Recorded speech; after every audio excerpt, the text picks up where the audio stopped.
Hello, concert band woodwinds. I'm looking here at the first technical etude, the one on the top of the page.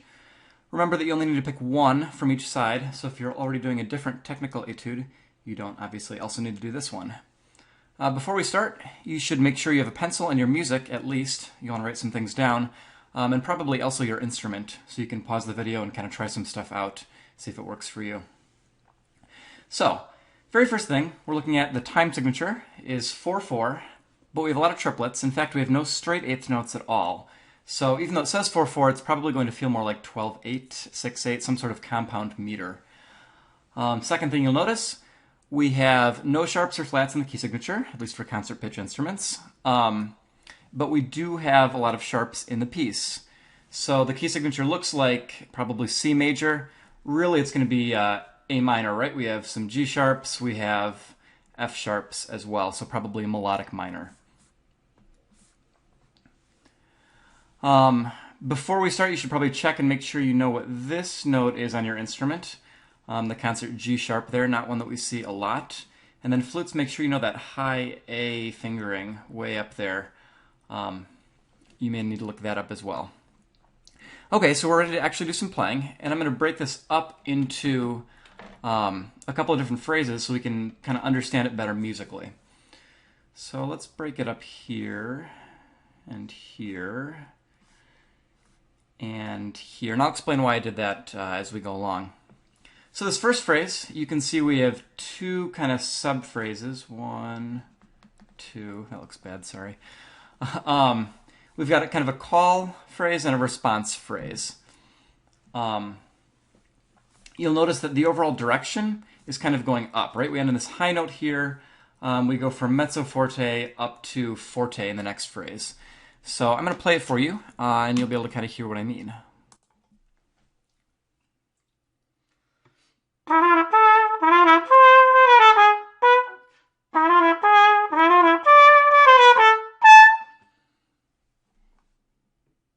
So kind of a big ending there at the end of the phrase.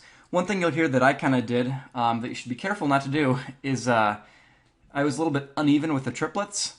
It comes from when you're trying to slur fast notes and then tongue the next one. So although you do want to make sure that you are slurring 3 and then tonguing 1, don't let that make you uneven. So first phrase, we've got basically a big crescendo. Second phrase here, you can see we start out forte. And we also have this kind of funny slur here, right? We've had all mostly tongued quarter notes before. Now we have a slur. So I think what this kind of translates to is that we're going to play in a broad style. You will hear what I mean here as I play it.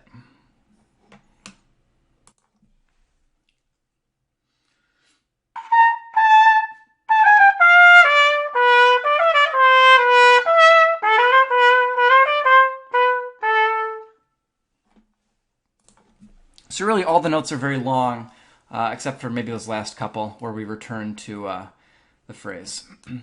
Dynamically, you can see we start forte, we start high in forte, we end low, and we're going to go down to mezzo piano. So probably really a decrescendo in this phrase. Third phrase, obviously we start quieter. We start at mezzo piano. And this is kind of the in-between phrase. It's got some awkward intervals in it.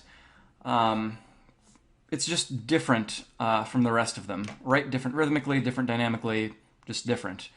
So a few things to listen for when I play this phrase here. First, make sure the G sharp carries through the entire measure, and that's going to happen a couple of times, but don't fall into that trap. And then second, make sure these eighth notes here are really long. I mean, they've got the rest in between, but they're really kind of long. Almost more of a short quarter note than a long eighth note, if you know what I mean. So you'll hear that as well, right here.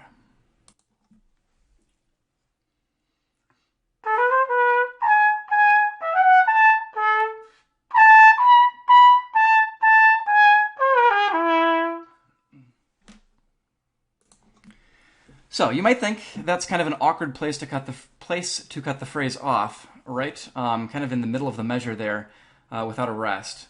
But you'll see the next measure, we go right back to that material we had at the beginning. So that's a pretty clear signal that, hey, this is the new phrase. In fact, it's the last phrase. So it is the same as the beginning.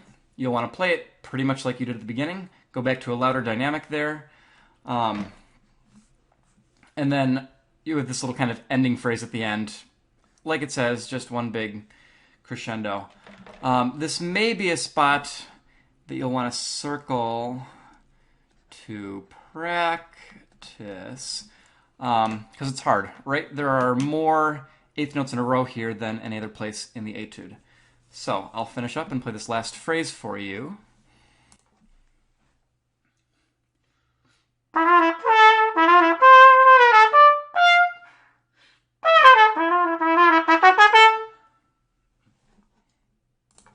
And a nice kind of big ending. So if you've made it this far, good. It means I wasn't like too terribly boring or painful to listen to, I hope.